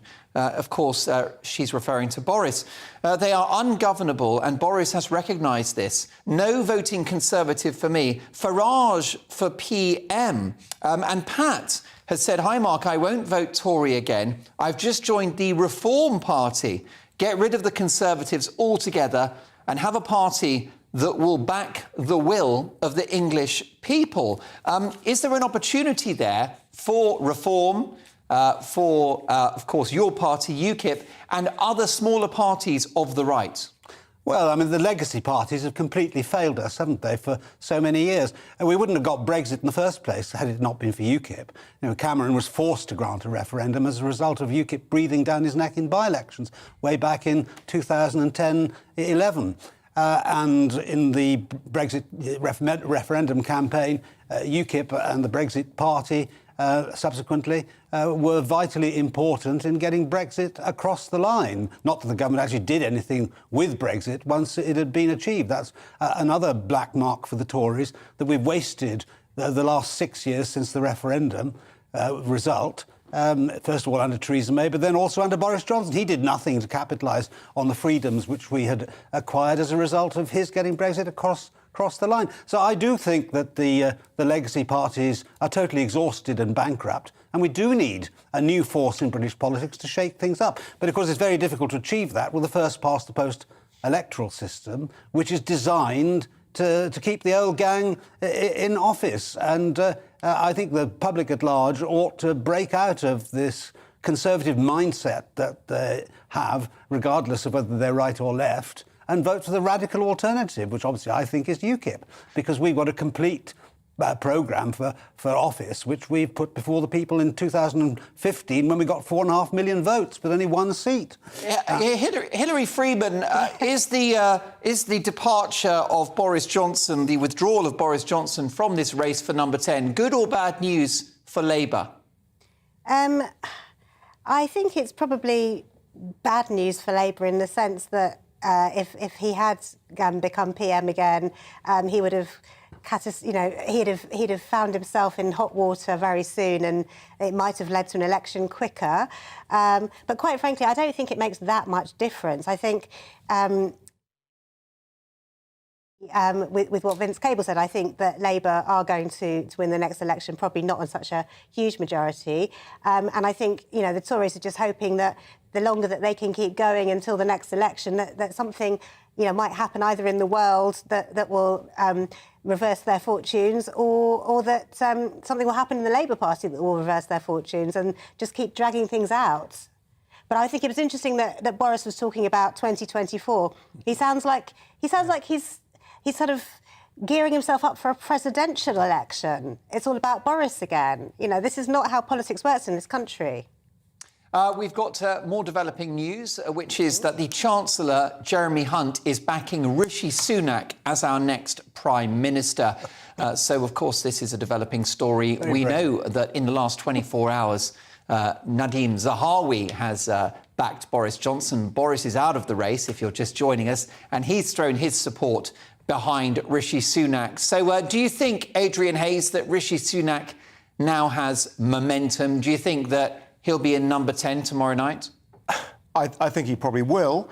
I do think Penny Mordaunt should stand, however, just to give the membership a say. But look, whoever takes on this job, it's a poison chalice. And let's not forget why we are where we are. And we're in this crisis and chaos.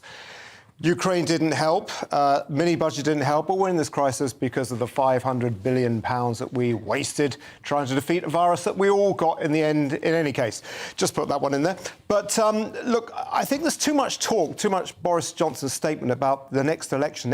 I don't care about the next election. I don't think most people do either. It's about solving the issues that concern people today. The cost of living crisis, the woke onslaught, the net zero subsidies, all the things that we're going through, energy crisis, all these things. It's issues. It's not Labour versus Conservative, left versus right, or any of these things. So Sunak's got a tough job, and I said right from the very, very start, 2 years ago, when we started paying out this money for lockdowns, this £400 billion, we would have to pay this back somehow. There would be a cost. Nobody, no politician said it. It was only the COVID recovery group, the 70 or so brave MPs who actually stood up and fought against this. But there was always going to be a payback.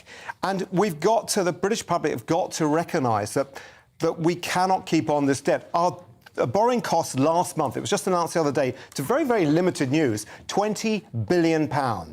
£20 billion was our servicing costs for the debt that we hold today. That is an astronomical number. But it's not about cutting benefits. There's so much waste that governments pay money on. I've been saying for many years, HS2, scrap that, you'd save £100 billion straight away. The migration crisis, the asylum seekers, the quongos, the waste, all the things that governments are wasting money. It's not just trimming, but there's huge savings to be made. Richard Tice did a quick run through today and said there's about 40-50 billion pounds that we could save just by cutting out the rubbish that governments spend on. So we've got to recognise this. And so I do think that Sunak's got it right. We cannot be racking up this debt and just borrowing money at, let's not forget, higher interest rates, which is going to cost even more money in the future. Indeed, Adrian Hayes, Hilary Freeman and Neil Hamilton will be returning shortly. If you're just joining us, massive developing political story, which is that Boris Johnson has thrown the towel in. He's withdrawn from the race to number 10. So now it's just Mordaunt versus Sunak. So will Mordaunt get 100 Tory votes by 2 p.m. tomorrow afternoon? That's the cut-off to achieve that threshold. If she gets 100, do they take the vote to the membership? Does Rishi Sunak need the mandate from Tory grassroots? Or do we need a Prime Minister in a hurry? Should he be installed tomorrow afternoon? This from Caroline on email, mark@gbnews.uk. And she emails the programme to say, I wanted Bojo, but for the sake of the country, we need to give Rishi a chance. Just never Labour, says Caro. Meanwhile, David says, hi, Mark, why does everyone run down the former Chancellor? He did a great job as Chancellor. He was the only one to predict the Truss catastrophe.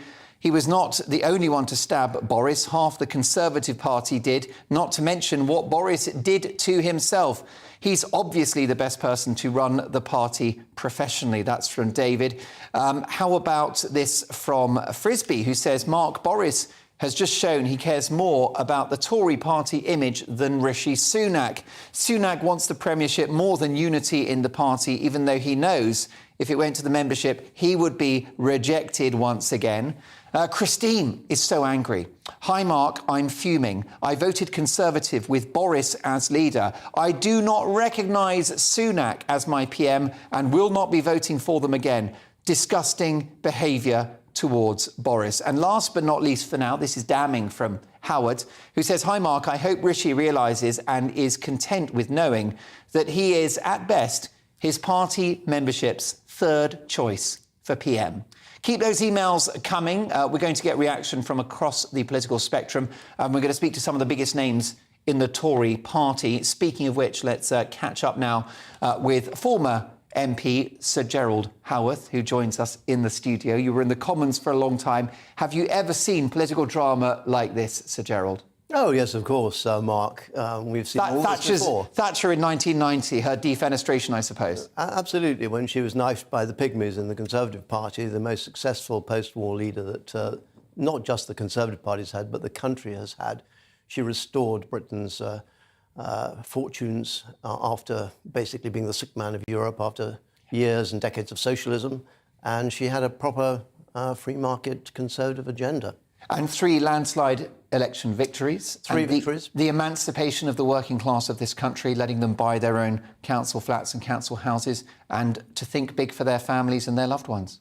Absolutely. She also put Britain back on the world stage again. After the Falklands campaign, the rest of the world sat up in shock. They could not believe that this country, which had been on the slide since 1945, was able to undertake such a massive military operation so successfully. She was a very, very great leader, and she was knifed by her own party. And but there is a message here, and I very much support what Lord Howard said. You know, we've got to put the past behind us. The Conservative Party needs to unite. We were in tears, many of us, when the great lady was knifed. But we wiped the tears away, but, brushed ourselves down, and we got behind our friend John Major, who we didn't entirely agree with. And he achieved an unlikely election win. Correct, he did, and that was 2 years after the defenestration or the assassination of Margaret Thatcher. So we have the same period to deal with for whoever takes over the leadership of the Conservative Party now to put us back in pole position for 2024. However, Sir Gerald, it was Sir John Major that was not responsible for the ejection of Margaret Thatcher from power. I suppose the man with the bloody dagger was Michael Heseltine, and the Tory party never forgave him, and they did not grant him the leadership of the party, which, of course, was the role that he wanted. Will the Tory party forgive Rishi Sunak for his perceived role in getting Boris Johnson out this summer? I don't know whether they will or not, but I think that they should. and I think we've got to look to the future. This is the most successful political party in the Western world. It's been going for 200 years. And as I say, it has been absolutely transformational, and even under Boris Johnson's leadership. Yes, we've had all this Partygate stuff, which I'm afraid I think is, and I know this might offend some people, but it was largely froth when you set it against the key issues. What were those key issues? First of all, he was elected on a policy of getting Brexit done. Not completed, the Northern Ireland fiasco, where the European Union is weaponising the border there, trying to punish us for having the temerity to leave the European Union. But he got a much better deal than Theresa May. Secondly, he got the vaccines right. Yes, there were disagreements on lockdown, but don't forget that the advice he was getting and ministers were getting from the medics was that you should lock down even further. And as a politician, to gainsay the medics is actually quite difficult. But thirdly, and I'm wearing my Anglo-Ukraine tie and a badge and my yellow tie and my blue shirt for Ukraine. He got Ukraine right. I was chairman of the All-Party Ukraine group. I know the country, and Boris Johnson's been brilliant on that. And what about Penny Mordaunt? It's the imponderable now. It's the million-dollar question. If she hits 100 MPs between now and tomorrow at 2 p.m., do you think that she should go all the way, that the membership should decide? Or do you think she should concede in the national and party interest? That's if she hits 100. I think that it's in the national interests and probably in the party's interests to get this sorted as quickly as possible. We do face problems, which perhaps we can come on to, but we do need to sort this quickly. On the other hand, there are the members of the party who pay their subscriptions, don't get an awful lot, bit of wine and cheese here and there, which actually they have to pay for, and the raffle tickets. But the one thing they do get is the ability to choose their leader. And I think that it probably would be politic to give the party in the country a say, as they had last time. But of course, it did not quite work out as they had hoped. If Penny Mordaunt hits 100, perhaps that would be good for Rishi Sunak, even if he does win, to have a mandate from the grassroots. Yes, I think so. But I think it's also, as you suggest, it's important, given the situation we face, that we get this resolved as quickly as possible so that the new leader can set about sorting out the problems we have. And coming back to those problems, I do think the government has completely failed to make the case as to why we are feeling so much pain in the economy. This cost of living crisis is largely generated outside the United Kingdom by two men on the face of the planet. Xi in Beijing, through this plague, which has disrupted the whole of world trade and locked down businesses so nobody can buy the stuff because it ain't there to buy, and that which you can buy has shot up in price. And Putin in Moscow, and what he has done to his brutal aggression in Ukraine has not only pushed up the price of fuel, which affects everything that we buy in the shops, but has also, of course, affected the grain market, because 50% of Ukraine's normal production of about 60 million tons of grain a year, that has been cut by 50%, and much of that went to the third world. So this has been a massive disruption, and that is why our food prices are going up in the shop. That's why our fuel costs are going up. So much of this is global, and it's not correct. Brexit. It's not Brexit. It's not Brexit. The Deutsche Bank predict that the German economy is set to shrink perhaps -3 or -4% next year. That can't be because of Brexit, can it? Now, listen, more of this developing story. If you're just joining us, Boris Johnson will not be our next Prime Minister. He's withdrawn from the race for number 10. And we have a statement on Twitter now from arguably the man that will be the next inhabitant of number 10, and that's Rishi Sunak. He's been on Twitter, and he has tweeted the following. Boris Johnson delivered Brexit and the great vaccine rollout. He led our country through some of the toughest challenges we've ever faced, and then took on Putin and his barbaric war in Ukraine. Sunak goes on to say, we will always be grateful to Boris Johnson for that. In the second part of his tweet, he goes on to say, although he has decided not to run for Prime Minister again, I truly hope he continues to contribute to public life at home and abroad. So there you go, Rishi Sunak there, with warm words for the ex-Prime Minister, our last Prime Minister but one, Boris Johnson, but he's out of the race. Sir Gerald Howarth is with me, a legend of the Tory party. Of course, he's out of the Commons now, and you've witnessed plenty of political dramas in your time. Can Rishi Sunak unite his party? You said he needs to, but this is a party that many consider now to be ungovernable. Yes, indeed, and I'm horrified by the behaviour of so many members of Parliament. Will there be a ceasefire? Particularly the new ones who have hardly been there. Ones who were elected in 2019. The Red Wall Tories? Many of those, they've hardly been there because of COVID. They've been at home. So they have not really got to understand the place. But it's up to them. They have a binary choice. Either get behind whoever is elected as the new leader, or they see not only their seats, but a load of other seats go, and replaced by a Labour Party, which would open the door to trade union militancy again. Their deputy leader called us scum, all of us, including David Amess, Sir David Amess. We were all categorised as scum. And by association, Conservative voters.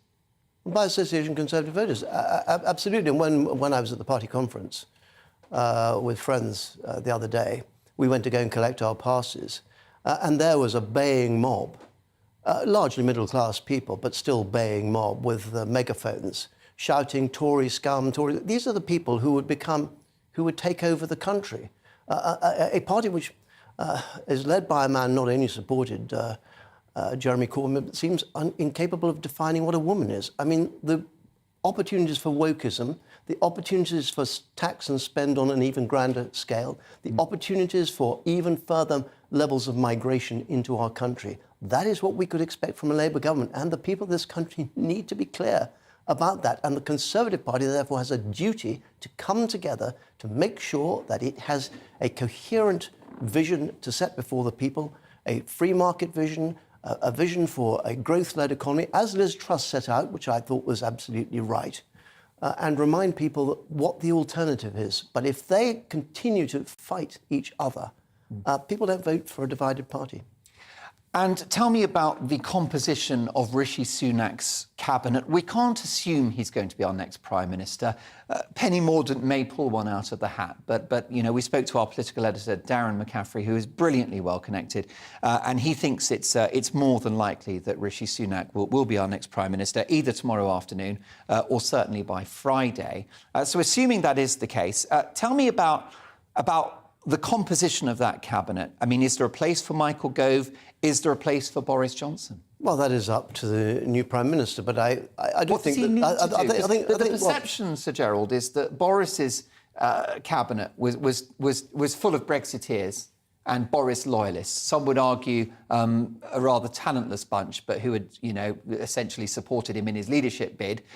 And then, of course, it's been laid at the door of Liz Truss as well, that her cabinet was made up of those who got her the top job. So do you think that he should, Sunak, keep his enemies close? I certainly think that you need a broad-based cabinet. Margaret Thatcher had a broad-based cabinet. She kept on people like Jim Pryor, who I thought actually at the time should have gone. But she was absolutely right, as it turns out. I was wrong. She was right to keep him on. So I think getting a cabinet of all the talents is very important. And of course, you know, my son-in-law, the great James Cartledge, was a Remainer. He voted Remain. I'm a profound Brexiteer. But we live in harmony, not just in the same party, in the same family. And that is what this party has got to do. So I hope whoever takes over, whether it's Rishi Sunak or Penny Mordaunt, but whoever does, I hope that they will reach out to people on, as it were, on the other side. They will look for the best talent, and that they will then, the party will then unite behind them. You've served many leaders. What do you make of Sunak? What are his strengths and weaknesses in a game of top trumps? Where does he win and where does he lose? Well, I think he's very competent.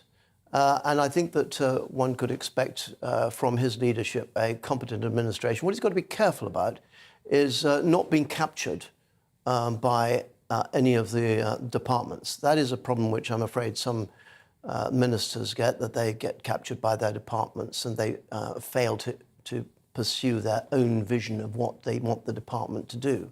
As a minister, you have to be very firm in laying down the law. This is what we're going to do. I think he's also got to... I would like him to pick up, actually, what Liz Truss was suggesting, that vision of a low-tax, high-growth economy. I see absolutely no reason why he shouldn't do that. I think just loading up people with more and more taxes is not going to be the way out of this problem. Is it a problem that his missus is a billionaire? Is it a problem that he hung on to his green card, which allowed him to work and live in America for longer than was necessary? Is it a problem that he's privately educated and that he's clearly a very privileged guy? Well, certainly not a problem he was privately educated. Mr. Blair was privately educated. Indeed, I was privately educated. I went to Jeremy Corbyn, I think, went to a prep school?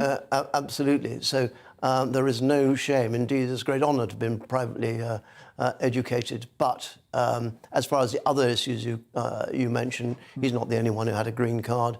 Other people did. But could these be leveraged against Rishi Sunak as my viewers struggle to pay their energy bills to heat their homes in the winter? No, that's just completely ridiculous. Because somebody is wealthy doesn't mean to say that they're incapable of doing the job. And of course, the one thing about our country is it's very different in the United States. But in our country, the Prime Minister is a member of Parliament. I remember Margaret Thatcher saying, when she went back to Finchley to do her surgeries, she saw the problems that people face right on her doorstep. Rishi Sunak, Penny Mordaunt, they are doing the same thing. Members of Parliament are in touch with what's going on. This idea that members of Parliament aren't in touch is just for the birds. You don't hold your surgeries and not be in touch. Let's continue this conversation. Sir Gerald, if you wouldn't mind addressing that camera for the rest of our chat into the break, because let's bring in, if we can, Neil Hamilton now, a former Tory MP and leader of UKIP. I know, Neil, there is no love lost between yourself and the current Tory party.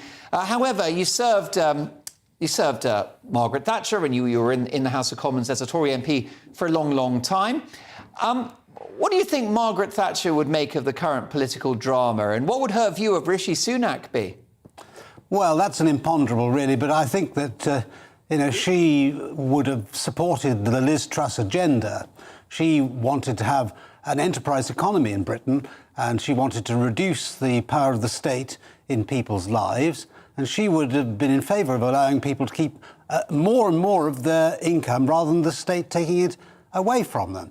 So, Rishi Sunak has not followed that agenda. He wants to put up the corporation tax as we go into a recession. And, we're not talking about big companies paying corporation tax.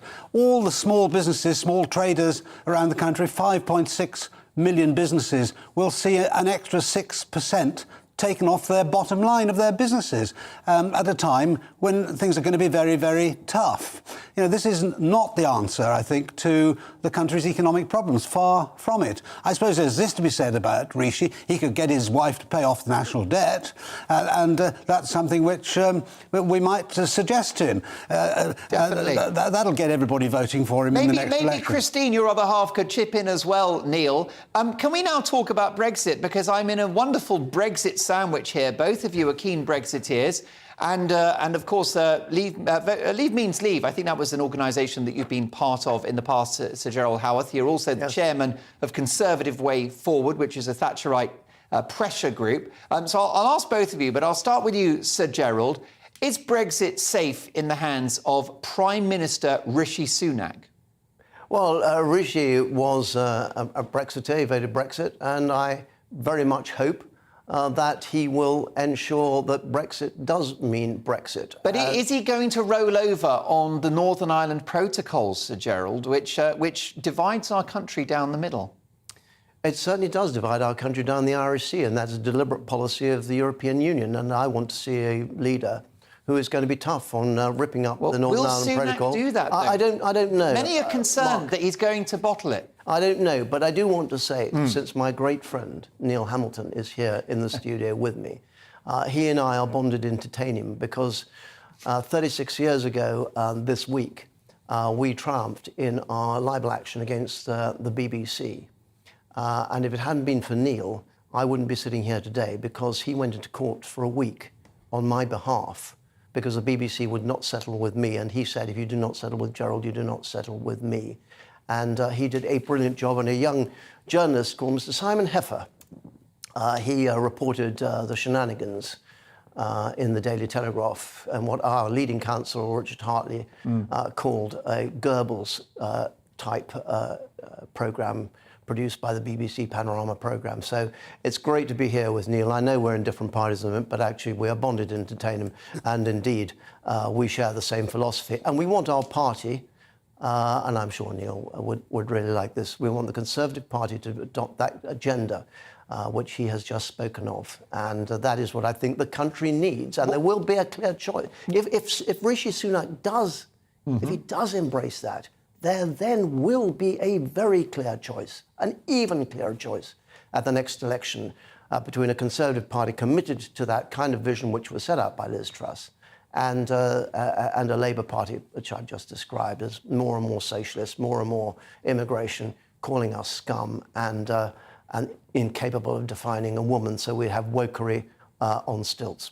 Neil Hamilton, briefly, if you can. We've got a short break coming up and lots more to come and some big names on the way. But Neil, let me ask you about Rishi Sunak if he becomes PM, which looks likely. Do you think he'll be firm on Brexit? Will he do his best to exploit the great advantages that our sovereignty now offers? Well, I don't think his form is very good on this, any more than Boris's was, actually. Yes, Boris did get us over the line on Brexit in a legal sense, but they've done nothing with the freedoms that we've had. I mean, Jacob Rees-Mogg is now working on getting rid of the entanglements of EU regulations on financial services, for example. But it remains to be seen what emerges from that. I mean, a lot of this EU legislation we opposed when it was being introduced. You know, 30 years ago, I was bizarrely a member of the EU Council of Ministers myself. I was the Minister for the Internal Market on Britain's behalf. And I voted regularly against measures which have entangled the British economy ever since. We've had another 30 years of it since. You know, we should sweep away all that. So if Sunak has an ounce of common sense, he will adopt a radical agenda to reinvigorate the British economy and make us outcompete Europe. In fact, he's doing the opposite on taxes. As far as Northern Ireland is concerned, which you mentioned a moment ago, as a result of the proposed increase in corporation tax next year, corporation tax will be double in the north what it is in the south. If you're a firm based in Belfast, you'll be paying 25%. If you're based in Dublin, it'll be 12.5%. So that's going to lead to an exodus of companies from the north to the south. And this is the EU's agenda, of course. It's Irish unity and to remove Northern Ireland from the United Kingdom. You know, a dagger at the heart of Britain's sovereign independence. So if Rishi Sunak really wants to get people like me enthusiastically supporting the Conservative Party again, he's got to be a Conservative, and that starts with the nation. Lots more to come from Neil Hamilton, former Conservative MP and now leader of UKIP, and ex-Conservative MP Sir Gerald Howarth. What's great is because they're ex-Tory MPs, they can shoot from the hip and say it as they see it. If you're just joining us, a massive political story developing, which is that Boris Johnson has withdrawn from the contest to be our next Prime Minister. It's down to two. It's Mordaunt versus Sunak. Who's going to win? Well, will Mordaunt hit 100? We'll find out after this, plus tomorrow's papers. See you in 2.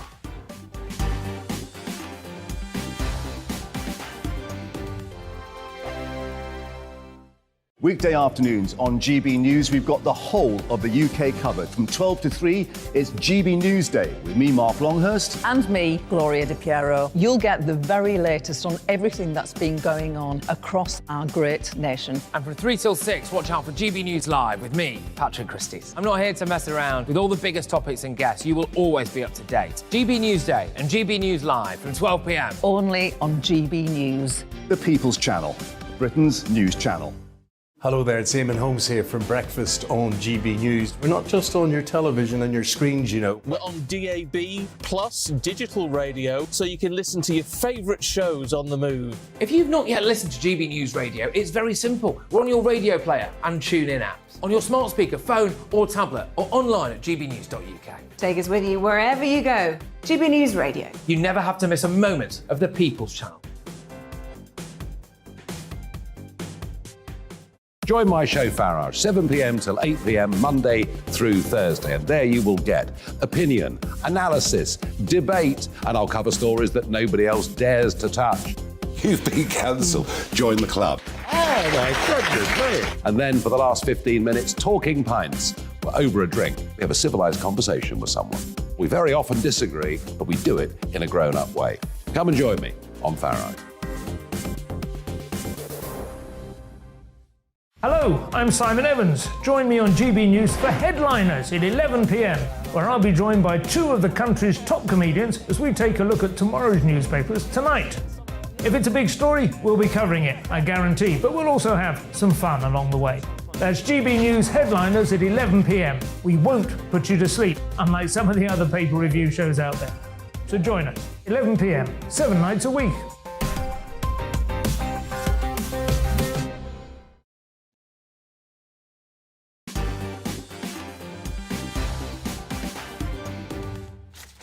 If you're joining us, we've got a massive developing story, which is that Boris Johnson has departed from the race for number 10. He's thrown the towel in. He's issued a statement saying that he had achieved the support of 102 Tory MPs. Now, of course, the threshold was 100. He claims to have passed that. We don't have that verified, and not all of the names were forthcoming, but that certainly is his position, is that he'd achieved enough support to take that vote to the membership. Sunak versus Johnson, but he's out of the race now. He's argued that he wouldn't be able to lead a united party. So we're going to get further reaction. But let's have a look now at how Fleet Street are tackling this. We've got the front pages. And let's start, if we can, with the Eye. And they've been hot to trot on this story, I must say. The Eye newspaper, Sunak favourite for number 10 after Tory MPs force Johnson to quit. Rishi Sunak surges ahead in leadership contest after big-name Tories desert Boris Johnson. Johnson lost the support of Suella Braverman and Steve Baker, who favour Sunak as the Unity PM. You can see there that Rishi Sunak had enjoyed the support of in excess of 150 Tory MPs. And Penny Mordaunt, just a fraction of that. When he went to press, she was running at 26 MPs backing her. That might suggest that 100 might be a difficult hurdle, but we will wait to see. The Guardian next. Not the right time. Johnson out of race to lead the Tories. Metro. Boris has bottled it, say the Metro. Ex-PM claims 102 nominations, then quits. Rishi on brink unless plotters back Penny. Mr Sunak had around 150 public nominations earlier this evening, with rival Penny Mordaunt on just 25. Unless Penny Mordaunt, writes the Metro, finds another 75 within hours, votes by party members will not go ahead, and Rishi Sunak will be declared the winner at 2 p.m. tomorrow. OK, now let's get a statement from Penny Mordaunt, who still has skin in the game. It's down to 2, and it is Rishi Sunak versus Penny Mordaunt. Will she hit the threshold of 100? Well, a source from Penny Mordaunt's campaign says the following. Penny Mordaunt is still running to be the leader of the Conservative Party. Penny is the unifying candidate who is most likely to keep the wings of the Conservative Party together, and polling shows that she is the most likely candidate to hold on to the seats the Tory party gained in 2019. Ed Balls, shadow cabinet ministers and Labour advisers have all said Penny is the candidate Keir Starmer fears the most. There you go. So another developing story there on what's been a tumultuous evening politically. Penny Mordaunt digging her heels in. She wants to be Prime Minister and she wants to take that vote to the party membership. She's on 25. Can she get 75 votes? Let's get the view now of one of my favourite political journalists. He's the political editor online at the brilliant Daily Express newspaper, David Maddox. Hi, David. Hi, how are you? I'm very well. We knew Boris was struggling to canvass support. Do you believe that he had achieved 102 Tory votes? Yes, I do. actually, and as we speak, I have to say, I think what he's done is quite disgusting. Actually, I think it's absolute shocker, and he's in effect destroyed the opportunity of a number of potential candidates on the right to give a coherent alternative to what Rishi Sunak is offering on the left of the party, because Penny Mordaunt's not hugely different from Rishi, and he quit too late. He just quit too late for an alternative to emerge. I know there's been a few calls late tonight trying to persuade various people to throw their hats in the ring, but it's just too late. Yes, and that's strong language from you, David, that you really think that it's quite outrageous that Boris has conducted himself in this way. What's the problem? Is his heart not in it, or do you think he wasn't sure he could actually prevail? I think he knew perfectly well that once he crossed the 100 threshold, he would win with the membership. But the problem was that he couldn't control the parliamentary party. And it was pretty clear that the majority of them were going for Rishi. And I have to say that the surprise nominations that Rishi got from Steve Baker, but Suella Braverman, I think in particular. There was a big meeting tomorrow morning with the European Research Group, BRG. They were not at all convinced by Boris. They were very reluctant to throw their weight behind him again because they felt that he'd betrayed them in 2019. He'd made promises, for example, Ian Duncan-Smith to be Deputy Prime Minister, various things on Brexit, taking a much more radical approach than his government took. And they were unwilling to really kind of throw their weight behind him. And then one of the kind of leading champions of them, Suella Braverman, goes and backs Rishi. And I think at that point he realised that Rishi did actually have the breadth of the party behind him, at least for now. And he couldn't even rely on the right of the party to get behind him. No, David, the clock's against us. What do you think is going to happen next? Does Penny Mordaunt hit that threshold of 100 by 2 p.m. tomorrow? And does it go to a membership vote? If so, who wins? So I'm told that she needs around 50 to get there. And I think there's a reasonable chance that she will get it. So she will. And then what does the membership do? Do they back Rishi Sunak? Is he ultimately our Prime Minister by Friday? It's interesting to see. I've just got a feeling they may go for Penny Mordaunt because if the evidence so far is that Rishi Sunak is desperately unpopular with members. If they're sensible, they will go with Rishi Sunak because he has the majority of MPs and a wide breadth of support, but you just can't predict it. No, indeed. Well, I'm not a betting man. My sincere thanks to David Maddox, who's the political editor online of the Daily Express. Just a few seconds with Neil Hamilton, Adrian Hayes and Hilary Freeman. All I'm going to do in a couple of words is ask you who our next Prime Minister is by Friday. So, Neil Hamilton, can I come straight to you first of all? Well, my guess is it will be Rishi, but I don't say that with any great enthusiasm. I think David Maddox was quite right. What we've seen from Boris is a betrayal of his own supporters. It's his narcissism. The general chaos which engulfs him. On again. Hilary Freeman, crystal ball time. Who's our next Prime Minister, Mordaunt or Sunak? I think it's going to be Sunak, but the way things are going in politics at the moment, we could have 3 different people by Friday. We probably could. You've got to keep up. And how about you, Adrian? What does your gut tell you? Who's going to be our next PM? Could be Peppa Pig for all I know, but anyway... Look, I think it'll be Sunak, but again, like what Neil said, with no great enthusiasm. It's chaos, and I think the divisions are so right that it's not good news for the Tories, whatever happens. Many thanks to Greg and my brilliant team for breaking news telly of the highest order. Lots more to come. It's Headliners next. The brilliant Nick Dixon is in the host's chair, and I'm back on Friday at 9. Thanks for your company. Looking ahead to tomorrow's weather, and the UK is looking mixed at first, with some fog patches for northern England and some showery rain elsewhere. Let's home in on the detail. So starting off across Scotland, and it might be rather cloudy at first, especially for northern parts of Scotland with some outbreaks of rain, perhaps drier and brighter towards the central belt. A relatively cloudy start for Northern Ireland with some fog patches perhaps, a few showers possible as well, most likely in the west. Northern England will have some patches of fog at first, showers feeding in from the west, whilst overnight rain is set to clear in eastern parts. Many in Wales having some dry weather to start off the day, perhaps some bright or sunny spells as well. Watch out for showers though, mainly in the west, with winds starting to strengthen there as well. In the East Midlands, it's going to be a bit wet at first, some lingering showery rain. That will clear away to the east through the morning with drier and brighter weather following on.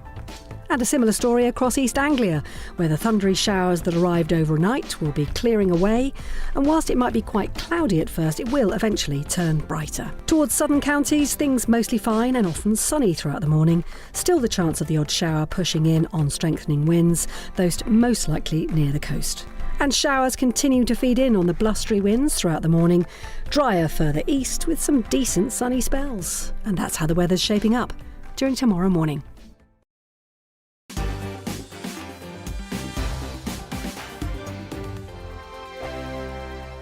Weekday afternoons on GB News, we've got the whole of the UK covered. From 12 to 3, it's GB News Day with me, Mark Longhurst. And me, Gloria Di Piero. You'll get the very latest on everything that's been going on across our great nation. And from 3 till 6, watch out for GB News Live with me, Patrick Christys. I'm not here to mess around with all the biggest topics and guests. You will always be up to date. GB News Day and GB News Live from 12 p.m. Only on GB News. The People's Channel, Britain's news channel.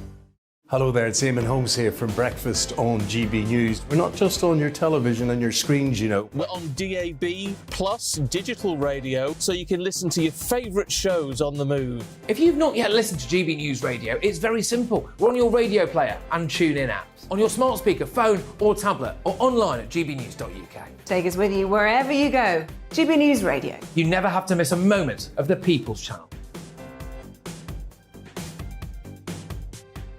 Join my show Farage, 7 p.m. till 8 p.m. Monday through Thursday, and there you will get opinion, analysis, debate, and I'll cover stories that nobody else dares to touch. You've been cancelled. Join the club. Oh my goodness me. And then for the last 15 minutes, talking pints. We're over a drink. We have a civilised conversation with someone. We very often disagree, but we do it in a grown-up way. Come and join me on Farage. Hello, I'm Simon Evans. Join me on GB News for Headliners at 11 p.m, where I'll be joined by two of the country's top comedians as we take a look at tomorrow's newspapers tonight. If it's a big story, we'll be covering it, I guarantee, but we'll also have some fun along the way. That's GB News Headliners at 11 p.m. We won't put you to sleep, unlike some of the other paper review shows out there. So join us, 11 p.m, 7 nights a week.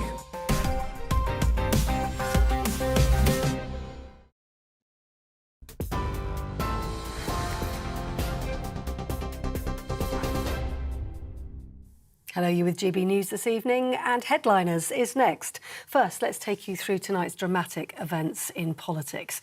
Rishi Sunak has been busy thanking Boris Johnson for his service to the country after the former Prime Minister